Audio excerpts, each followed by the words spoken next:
तो जब ये देश है तभी तो हम हैं, तभी तो हमारा धर्म है। हमेशा वक्त वक्त इनके जब भी स्टेटमेंट देखेंगे आप, ये जहर ही उगलते हैं।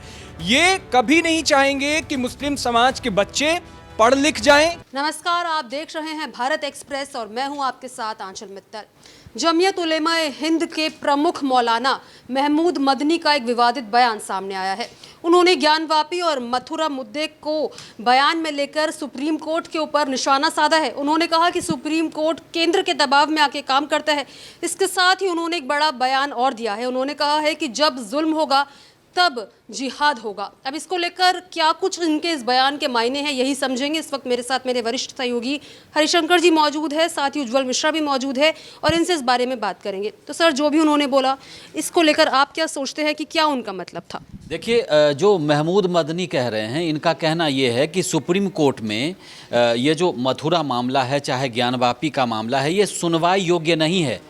ये ठीक वही बात कर रहे हैं जो पहले कभी कांग्रेस करती है, और ये हवाला देते हैं वर्शिप एक्ट का, जिसमें मतलब कुछ पर्टिकुलर मामलों को छोड़कर सभी जो इस तरह के जो टेम्पल थे, चाहे जहां विवाद था, उसको प्रोटेक्ट किया गया था उस कानून के तहत। तब कांग्रेस का राज था।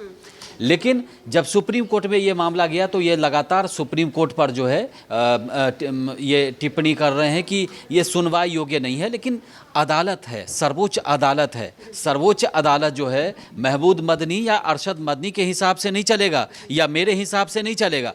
अदालत को अगर कहीं लगता है कि कहीं कमियां रही हैं और गलती हुई है, चाहे इतिहास में है चाहे वो है, तो उसको सुधार करने का अदालत उस पर अपना काम कर सकता है। जो उनका जो अदालत का काम है वो बखूबी जानते हैं, उनको बताने की ज़रूरत नहीं पड़ती है। और देश की सर्वोच्च अदालत है, आपका सबसे बड़ा लोकतंत्र है, और एक स्तंभ वो भी है, अदालत है आपके पास। तो आप इस तरह के जो एक तो बयान नहीं करना चाहिए, दूसरा सुप्रीम कोर्ट पर टिप्पणी है, और वो ये भी कह रहे हैं कि जब जब जुल्म होगा तब जिहाद होगा। अब किस जिहाद की आप बात कर रहे हैं? आप क्या चाहते हैं देश को बनाना? और इस तरह के विवादित बयान वो पहले भी देते रहे हैं, महमूद मदनी भी देते रहे, इनके चाचा भी। कुछ दिन पहले ही इनके चाचा जो है अरशद मदनी, उन्होंने कहा था कि लंदन या अमेरिका की बात कर रहे थे, वहाँ तो मेयर बन सकता है मुस्लिम, लेकिन भारत में नहीं बन सकता। उन्होंने भारत में वाइस चांसलर को लेकर के भी कहा था कि यहाँ नहीं बन सकता, जबकि आपके यहाँ जामिया मिलिया में, चाहे आप यहाँ देख लीजिए अलीगढ़ यूनिवर्सिटी में वाइस चांसलर आमतौर पे मुस्लिम ही होते हैं। तो ये सब फालतू बातें वो करते हैं। लेकिन आप मतलब देश की जनता को ये समझना चाहिए, और हर तबके को, चाहे हिंदू हो चाहे मुस्लिम हो, कि इस तरह के भड़काऊ बयान के बहकावे में ना आए, क्योंकि देश की सुरक्षा, शांति सबसे ज़रूरी है, भाईचारा सबसे ज़रूरी है। और हालांकि सबसे बड़ी गलती है कि इन्होंने इस तरह की बातें की हैं, और जिहाद की बात करके आप गलत मैसेज जनता के बीच देना चाहते हैं। स्वाभाविक तौर पे ये विवादित बयान है, और मुझे लगता है कि इस पर संज्ञान भी लिया जा रहा होगा। और कुल मिलाकर के सुप्रीम कोर्ट के खिलाफ टिप्पणी तो करने का आपको राइट है कि आप सुप्रीम कोर्ट में जाइए। जैसे अयोध्या मामला इतना दिन तक चला, तो अयोध्या में सब पक्ष के लोग थे, जो उसके समर्थन में थे वो भी थे, जो विपक्ष में थे, जो उसके समर्थन में नहीं थे, उन्होंने भी कानूनी तौर पे लड़ाई लड़ी। तो आपको अगर ऐसा कोई दिक्कत लग रहा है तो आप सुप्रीम कोर्ट जाइए, आप वहाँ पर जाकर के अपनी बात रखिए, उसमें किसी ने मना ही की है। लेकिन इस तरह का जो बयान देना है वो भड़काऊ बयान की श्रेणी में आता है। और ये मतलब आप जमीयत उलेमा हिंद की बात करिए तो बहुत पुराना संगठन है, लेकिन इस तरह की बात करना मुझे लगता है कि समाज के लिए ठीक नहीं है। तो उज्जवल, महमूद मदनी ने कहीं ना कहीं जिहाद का मतलब भी अपने बयान में समझाने की कोशिश की है, और उन्होंने बोला है, बाकी सारे जिहादों की भी बात करी है, और फिर बोला है कि जुल्म होगा तो जिहाद वापस ज़िंदा होगा। इसको लेकर आप क्या कहना चाहेंगे? ऊपर से सुप्रीम कोर्ट के ऊपर इतना बड़ा बयान देना, वो किस तरीके से ठीक है? आचल, महमूद मदनी जैसे लोग तो रविश स्टेटमेंट देते हैं, और उसके बाद मुझे नहीं लगता कि अब मुस्लिम समाज के लोग ही इन्हें सीरियस लेते हैं। आप देखिए, जमीयत उलेमाए हिंद की जब स्थापना हुई थी 1919 में, उस वक्त एक मिशन था उनके पास। भारत की आज़ादी में बड़ा योगदान उस वक्त में निभाया है, और राष्ट्रवादी विचारधारा के साथ ये इस संगठन की स्थापना हुई। धीरे धीरे इसका क्या हश्र होता चला गया, कट्टरवाद इसके अंदर फैला। इन ग्रुपों में जब ऐसे अनपढ़ जाहिल गमार लोग आए, मदनी जैसे लोग, तो उन लोगों ने नफरत फैलाने की कोशिश करी। और आप देखो 2008 में जब ये 2 गुटों में विभाजित हुआ ये संगठन, उसके बाद से इसमें ऐसे लोगों का शिकंजा कसता चला गया जिन लोगों ने मुस्लिम समाज के नए बच्चों में जहर, नफरत, कट्टरवाद फैलाने की कोशिश करी। और ये आप हमेशा वक्त वक्त इनके जब भी स्टेटमेंट देखेंगे आप, ये जहर ही उगलते हैं।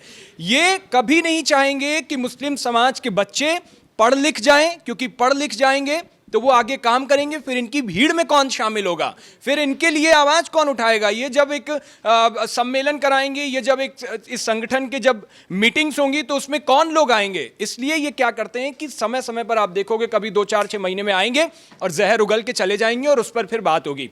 लेकिन आंचल अब टाइम बदल गया है। ये वही मदनी है ना जिसने कहा था, इनके चाचा बोले थे, अभी हरी सर बता ही रहे थे कि पिछले दिनों आपने देखा कि कहा था कि लंदन, कोई मदनी लंदन का मेयर बन सकता है, अलग अलग जगहों पर मुसलमान नेतृत्व कर रहे हैं, तो भारत में क्यों नहीं कर रहे हैं। पसमानदा को आवाज़ उठाई थी कि पसमानदा कितने पसमानदा मुसलमान राजनीतिक पार्टियों में हैं। तो मैं तो इसी मदनी से पूछना चाहता हूं कि कितने पसमानदा मुस्लिमों को इस संगठन में जगह दी है, कितने पसमानदा मुस्लिम इस संगठन में अच्छे पदों पर हैं, एक भी आपको नहीं मिलेंगे। उसके अलावा जवाब यह है कि भारत में मुसलमान राष्ट्रपति हो सकता है, भारत में मुसलमान आज के दौर में क्रिकेट में कप्तान हो सकता है, हॉकी की टीम का कप्तान हो सकता है। भारत में मुसलमान आज बड़े बड़े पदों पर बैठे हुए हैं और नेतृत्व कर रहे हैं। और न सिर्फ नेतृत्व कर रहे हैं, आप देखो आज मुस्लिम समाज ने अपने को जहां एस्टैब्लिश किया है, वो रोजगार की बात हो, चाहे पढ़ाई लिखाई की बात हो, अब वो बुद्धिजीवी वर्ग में आ गए हैं। अब इन जैसे खच्चर लोगों के बहकावे में आकर के जहर नहीं उगलते हैं मुस्लिम, और इसीलिए इनका बस ये मकसद रहता है कि एक स्टेटमेंट ऐसे लोगों को भड़काओ, नए बच्चों में नफरत पैदा करो, और नफरत जब पैदा होगी तो वो सड़क पर उतरेंगे, वो प्रदर्शन करेंगे। बंद हो गया ना वो सब पत्थरबाजी फेंकना, वो बंद हो गया हिंसा, और वो बंद हो गया आगजनी, जब नए बच्चे टोपी लगा करके और कुर्ता पहन करके और ऊंचे पैजामे पहन करके निकलते थे सड़कों पर, और किस तरीके से हिंसा 1-1 महीने तक चलती थी, कर्फ्यू लग जाते थे। अभी नहीं होता है ना, क्योंकि अब सरकार का मिशन है। जब से मोदी सरकार, और आप यूपी के अंदर देख लो, आज यूपी में कौन मुस्लिम खतरे में है, वो मुस्लिम खतरे में है मदनी जैसे, जिनके अंदर नफरत और कट्टरवादिता की सोच है, जो चाहते हैं कि राज्य में हिंसा पैदा हो और राज्य का माहौल बिगड़े। लेकिन अब आप देखो मुस्लिम समाज के बच्चे खुद ये जानते हैं कि इन जैसे लोगों से हमें खतरा है, इसलिए वो स्कूल कॉलेज जाते हैं, वो पढ़ाई लिखाई करते हैं, वो पढ़ाई लिखाई करके अपने रोजगार की तलाश करते हैं, वो अपने लिए अब अच्छी जिंदगी जीने की कोशिश कर रहे हैं। और इसीलिए ये सब चीजें आपने देखा होगा वक्त के साथ बंद हो रही हैं। तो मैं अपील भी करता हूं, मेरी गुजारिश भी ऐसे लोगों से है, मुस्लिम समाज के लोगों से, बहुत बुद्धिजीवी लोग हैं, और बुद्धिजीवी लोगों को आकर के इस मदनी जैसे लोगों को साइड करना चाहिए कि इनके बयान के बाद जो जहर उगलते हैं वो कैसे बंद हो, और कैसे बच्चे अब नई राह पे आगे बढ़े, और वो बढ़ भी रहे हैं मुझे लग रहा है। महमूद जी, देखिए महमूद मदनी जो है, एक और बात उन्होंने कही है। उन्होंने कहा कि ये जो लव जिहाद है, लैंड जिहाद है, ये सब गलत है, ये सब ऐसा कुछ नहीं है समाज में। तो महमूद मदनी या तो जानबूझकर अनदेखा कर रहे हैं, या एक मतलब सोच के तहत अनदेखा कर रहे हैं। देश भर में आप देखिए, केरल की बात करिए, केरल पर इतनी कई फिल्में बन गई, कई सारे डॉक्यूमेंट्री चले गए। केरल में तो हिंदू ही कन्वर्जन का शिकार नहीं है, क्रिश्चियन जो ईसाई हैं वो भी कह रहे हैं कि मुसलमान जो हैं वो एक मतलब स्ट्रैटेजी के तहत, एक साजिश के तहत हमारा कन्वर्जन कर रहे हैं, और वो बाकायदा उन्होंने कई जगह गुहार लगाई है। तो कुल मिलाकर के ये जिहाद नहीं तो क्या है। आप किसी धर्म के मतलब लड़की से चाहे लड़के से आप शादी कर रहे हैं, अपने धर्म में ला रहे हैं, और उसको कह रहे हैं कि आप मुस्लिम बन जाओ, तो ये जिहाद नहीं तो और क्या है। उसके बाद ज़मीन पर कब्जा, आप उत्तराखंड में जाकर के देख लीजिए, जो सरकारी ज़मीन है उस पर कितने दिनों से परेशानी चल रही है लगातार। आप ज़मीन का कब्जा किस पर आरोप लग रहा है। तो ये सब कहने की बात है। अभी हिमाचल प्रदेश में आया था ना, वो शिमला शहर का मामला आया था ना। तो कुल मिला करके है कि ये झूठलाने की बात है कि ऐसा कुछ नहीं है, लेकिन जो समाज में दिख रहा है वो सामने आता है। ये अपने आप को डिफेंड करने के लिए, लोगों को बताने के लिए कि ऐसा कुछ नहीं है, इनके कहने का कोई मतलब नहीं है। लेकिन इन सब के बीच आदमी को सतर्क रहना है। ऐसे बयान पर देश में ये क्या उन्माद फैलाना चाहते हैं? क्योंकि आप सुप्रीम कोर्ट पर सवाल उठा रहे हैं, आप कुल मिलाकर के एक समाज को गलत मैसेज देना चाहते हैं।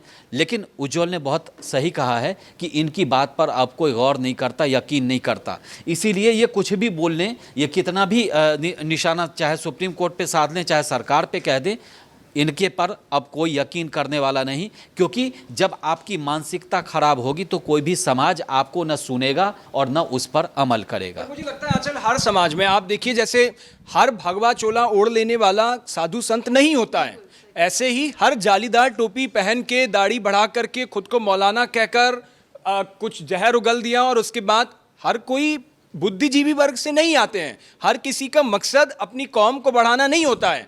इसमें मकसद कुछ ऐसे लोग भी छिपे हुए होते हैं जिनका मकसद ही है जहर फैलाना, जिन्हें लगता है कि उनकी राजनीतिक रोटी, उनके संगठन की रोटी इसी से चलेगी। और वही देखिए, आप जब सम्मेलन करते 4 अपने चमचे जुटा करके और एक बयान दिलवा देंगे, वीडियो वायरल करवा देंगे। अब आप देखो, आज़ादी वंदे मातरम को लेकर कितनी कंट्रोवर्सी हो रही है। संसद में वंदे मातरम गूंजेंगे तो तमाम विरोध शुरू हो गए हैं और मदनी खुद भी बोले हैं कि वंदे मातरम में दिक्कत क्या है? मुझे आज़ादी के दौर के तराने कितने मशहूर हुए उस वक्त में, आप कितने तरानों को लेकर के, और उस वक्त में कितने मुसलमान जिनका आज़ादी में योगदान रहा है, उन्होंने उन चीज़ों को लेकर की। आज आप देखिए, इस पर इतनी बड़े शब्द सुनते ही भड़क जाते हैं, जैसे कोई गाली सा दे रहा हो उनको, और उसको लेकर के कितनी कंट्रोवर्सी क्रिएट होती है।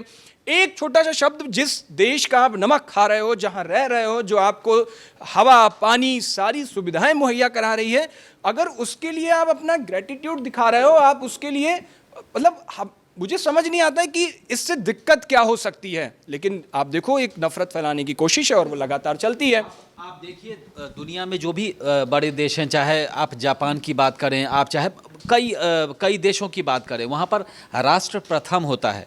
यहाँ वो धर्म प्रथम मानते हैं कि धर्म पहले है फिर राष्ट्र है। भाई ये कैसा आपका राष्ट्रवाद है? अगर राष्ट्रवाद की बात होती है तो जब ये देश है तभी तो हम हैं, तभी तो हमारा धर्म है। तो सबसे पहले तो राष्ट्रवाद है। अगर ये देश ही नहीं रहेगा, आप देश में इस तरह की का उन्माद फैलाते हैं, अगर देश अगर का अस्तित्व नहीं रहेगा तो फिर आपका धर्म कहाँ है, फिर आप कहाँ हो?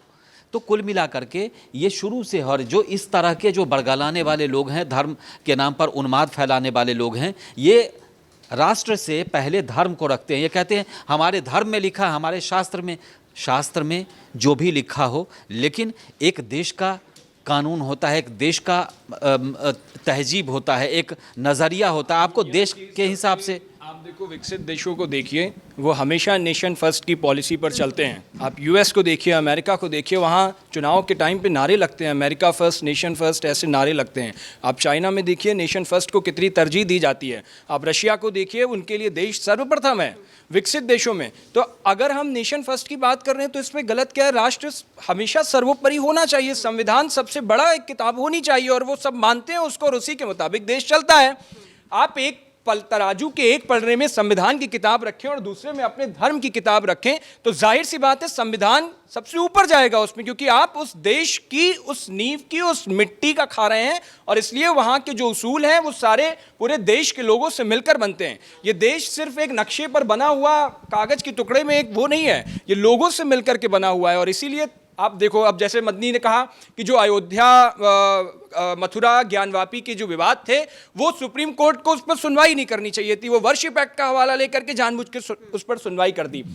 इतिहास में अगर कोई गलती हुई है, उसको एक्सेप्ट करके आज के दौर में हम नई इबारत लिखें, अपने विकास की बात करें, वो स्टेटमेंट ज़्यादा अच्छा होता, या आपका नफरत और जहर फैलाने वाला ये स्टेटमेंट ज़्यादा अच्छा है? मुझे लगता है कि इसको जब आप कंपेयर करेंगे, जितने भी मुस्लिम समाज के लोग हैं, जो उनके बहकावे में तो खैर आते ही नहीं है, अब तो कोई नहीं आता, लेकिन फिर भी जो लोग आ जाते हैं, वो अगर इस बात को कंपेयर करें और बस इतना सोचें कि जो पुराना हुआ उसको हमने सुधार के उस पर आगे बढ़ना चाहिए, या फिर हमें लगातार उसी चीज़ को हम पकड़े रहें और हम आगे बढ़ने की बजाय उस नफरत को फैलाते रहें और उस हिंसा को फैलाते रहें और ऐसे जहर वाले बयान देते रहें, जिससे एक माहौल ऐसा क्रिएट हो जाए कि नहीं, हमारे साथ ज़्यादती हो रही है, हमारे साथ गलत हो रहा है, हमारे साथ ऐसी कौन सी योजनाएं आज के दौर में सरकार की हैं जिसका लाभ मुस्लिम समाज के लोगों को नहीं मिल रहा है। आप बताइए, सबसे ज़्यादा अभी मैं बिहार घूम करके आया हूँ आंचल, बिहार को लेकर के एनडीए की सरकार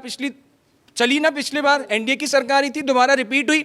आपको यकीन नहीं होगा, बिहार में आप देखिए हज हाउस, एक एनडीए सरकार को मैं बता रहा हूं, बीजेपी के साथ, बीजेपी पर बड़े आरोप लगते हैं कि मुस्लिमों की अनदेखी के, हज हाउस बना, वहां के मौलानाओं की सैलरी में बढ़ोतरी इसी एनडीए सरकार में हुई है। सबसे ज्यादा योजनाओं का लाभ बिहार के अंदर मुस्लिम समाज के लोगों को मिला है। सरकार लगातार, सरकार के लिए हिंदू मुस्लिम अलग अलग नहीं होते हैं, किसी भी सरकार के लिए ये पार्टियां अलग अलग डिवाइड कर सकती हैं, अपने वोट बैंक को साधने के लिए कर सकती हैं, लेकिन जब सरकार, जब हुकूमत होती है तो हुकूमत का ये काम होता है कि वो अपनी पूरी आवाम के लिए काम करती है। और मुझे लगता है कि बिल्कुल उसी लीक पर ये काम हो रहा है। तो इन जैसे लोगों को नकारना चाहिए, मुझे लगता है।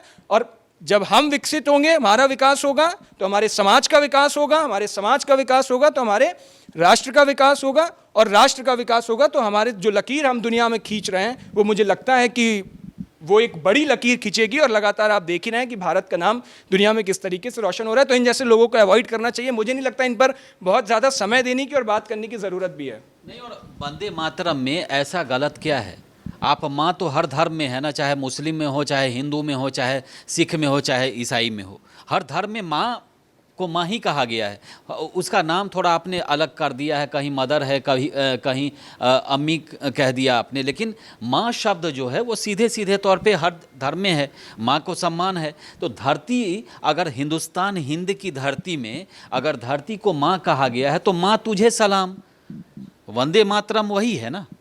तो अगर धरती माँ को, जिस धरती के हम पुत्र हैं, चाहे हिंदू हो चाहे मुस्लिम हो, अगर जो हिंदुस्तान में जन्म लिया है वो यहाँ की धरती माता के पुत्र हैं, तो आप उसको सलाम कर रहे हैं, आप उनको नमस्कार कर रहे हैं, उसमें गलत क्या है? तो कुल मिला करके है ये सब फालतू बातें हैं। किसी को तुष्टीकरण करना है, किसी को अपनी पार्टी के लिए चंदा इकट्ठा करना है, किसी को बहुत सारे एजेंडा लोग चलाते हैं। तो कुल मिला करके है कि ये विवाद चलेगा, लेकिन लगता है कि समाज को इससे बहुत सतर्क रहने की ज़रूरत है। तो महमूद मदनी का ये बयान कहीं ना कहीं भड़काऊ नजर आ रहा है। जिस तरीके से उज्ज्वल और हरी सर ने भी समझाया कि इस बयान में बिल्कुल भी भड़कने की ज़रूरत नहीं है, और जो भी ये बयान है काफ़ी ज़्यादा भड़काने के मोटिव से ही दिया गया है। अब इसको लेकर आपकी क्या राय है, कमेंट बॉक्स में ज़रूर शेयर करें।